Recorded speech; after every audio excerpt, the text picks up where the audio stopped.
Hello everyone, my name's Cliff and welcome back to my channel. This is Cliff's Dark Gems.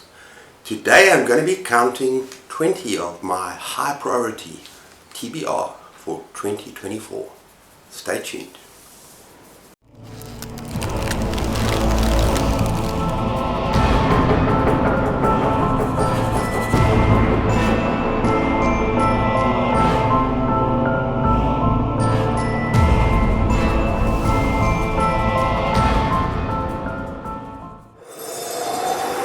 Okay everyone, most of these books that I'm going to talk about are books that I really want to read next year.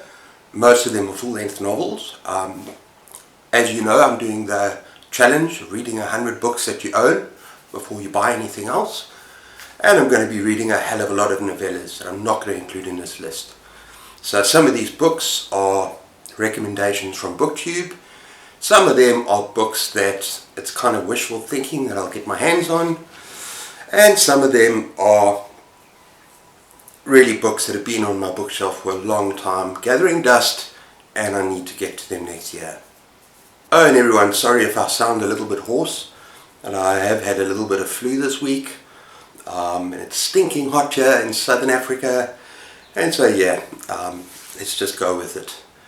Another thing that I'm going to do when I rank these 20 books is I'm going to look at the Goodreads ratings.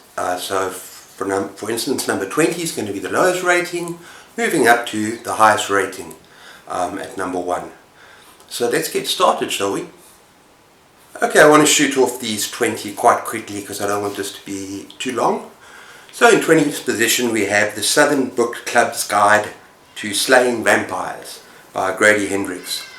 Now, I think this is a group of middle-aged women in a small town, in a book club, and this man comes into the town and he happens to be a vampire, and these women have to protect the town and battle against this vampire. I think I've heard it mentioned that it's almost like a Steel Magnolias, kind of meets Dracula, so it could be a lot of fun. And really I need to read Grady Hendrix. I can't believe they haven't got to him yet. In 19th position, and I heard this mentioned on booktube the other day, very highly rated on booktube, A Whale Fall by Daniel Kraus. Now apparently this is about a scuba diver who gets swallowed by a whale, and he has something like 4 hours to escape the whale before his oxygen runs out. Now this sounds like quite a terrifying premise to me. I've done a bit of scuba diving in the past when I was younger. And I remember going down in a shark tank and actually panicking. So it's something, a fear of mine, of drowning, of being trapped. So this sounds like a very interesting read. That's Whale Fall. In 18th position we have a Mark Morris novel called Stitch. Now I read and reviewed an absolutely fabulous novel called Toady earlier in the year. And this is the same author, and it just sounds really interesting. I think it's about a college campus and a very strange kid on this college campus, and there's magic and there's weirdness happening on, and obviously it results in some kind of mayhem. Now I absolutely love the way this author writes, so yeah, I'm looking forward to reading it sometime next year for sure. That is Stitch. Okay, next up at 17th position we have Prayers to Broken Stones. And this is a collection of short stories by Dan Simmons, and it's the first one that I own on my shelf. And yeah, it was gathering dust, and I keep looking at it and it keeps saying read me, and I kept ignoring it. I love Dan Simmons, Carry Comfort, and a number of others, so yeah, I'm dying to get stuck into these short stories. Let me just tell you a little bit about what it's about. Some of the stories encounter an old man and a young boy for whom the ghosts of the Civil War will not rest in peace. Oh, excuse me. Driven mad by guilt, the scientist dooms himself with a final effort to administer poetic justice. Could the shadowy, deformed beings only half glimpsed by a coma patient be responsible for so much misery and death in our world? Yeah, so it sounds like some really good stories in there. Okay, and in 16th position we have Walkers by Graham Masterton. Now I want to read this for two reasons. Number one, because of the cover. It is so freaking awesome. And number 2, the premise is pretty amazing as well. It is about these lunatics in this insane asylum that basically they're killers and they're lunatics and they get trapped within the walls. And then jump forward, I think 50, 60 years, and the son, this father and the son gets taken into the walls by these lunatics. And the head lunatic, the head killer, says to the father, basically, you will free us or you will never see your son alive again. So that's basically the premise of the story. And yeah, I'm looking forward to this. This should be one of Graham Masterton's better efforts. That is Walkers. Okay, number 15, we have The Last House on Needless Street by Catriona Ward. Another book that I've heard so much about on booktube and I'm dying to pick up. And I just have to read the Goodreads blurb for this because it is just unbelievable. And it's basically, this is the story of a serial killer, a stolen child, revenge, death, and an ordinary house at the end of an ordinary street. All these things are true, and yet they are all lies. You think you know what's inside the lost house on Needless Street. You think you've read the story before.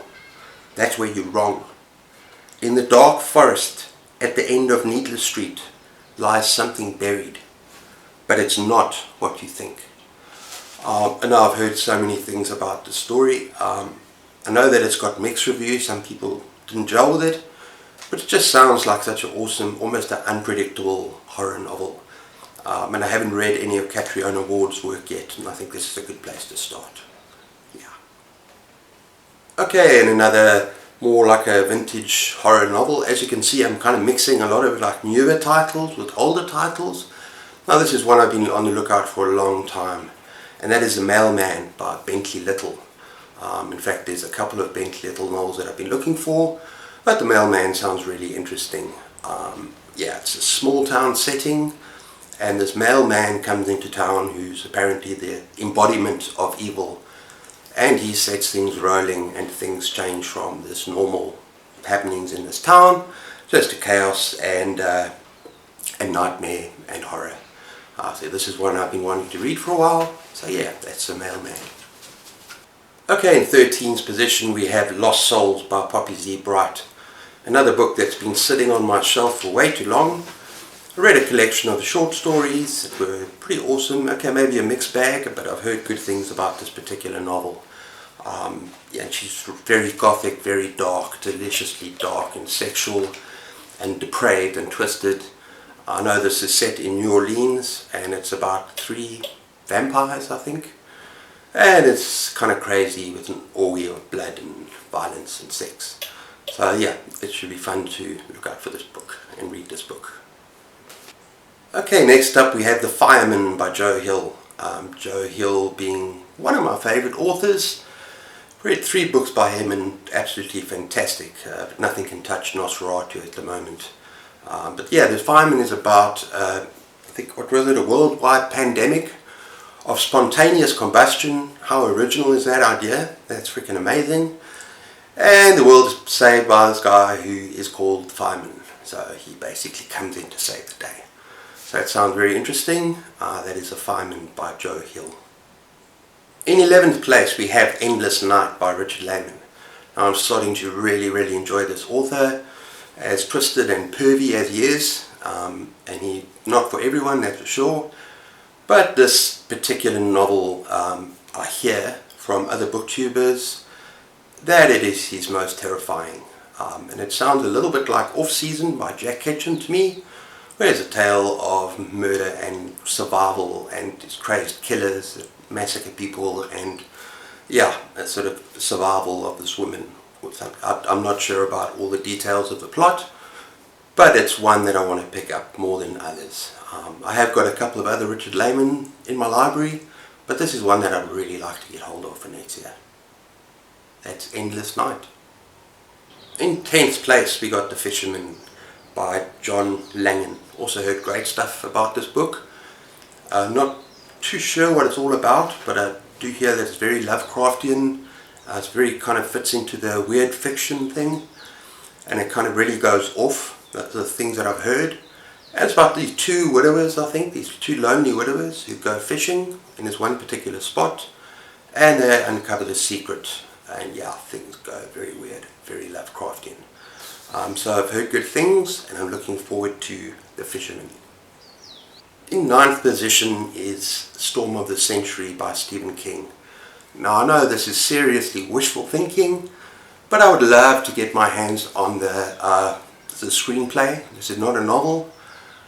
This is the one thing where Stephen King wrote the screenplay for the TV miniseries Storm of the Century, and yeah, I'd love to get my hands on that, because this is one of my favorite series of all time. I think I have spoken about it on my channel already. It's highly recommended. And my favorite quote from the whole miniseries is, "Give me what I want and I'll go away." And yeah, it's very creepy about the storm encroaching on the seaside town, and this mysterious man appears, and murder and mayhem ensue. So that's Storm of the Century. Look it up. In eighth position we have The Other by Thomas Tryon. Now this is another classic horror novel that I've been looking for everywhere. Can't find it in any shops in Southern Africa. And basically it's basically a tale of these two twins, I think. And they're both identical twins. And it's like a good versus evil in a small town. I don't know much more about it. But yeah, if I get my hands on it, I'm definitely going to give this one a try. Yeah, it's called The Other. Okay, in seventh place we have Blackmouth by Ronald Mulvey. Now I've heard this author's name thrown about a lot on booktube. And this particular one is supposed to be very perfect for fans of Stephen King's It. And in fact I'll just show you what Goodreads says about it. Perfect for fans of Stephen King's It.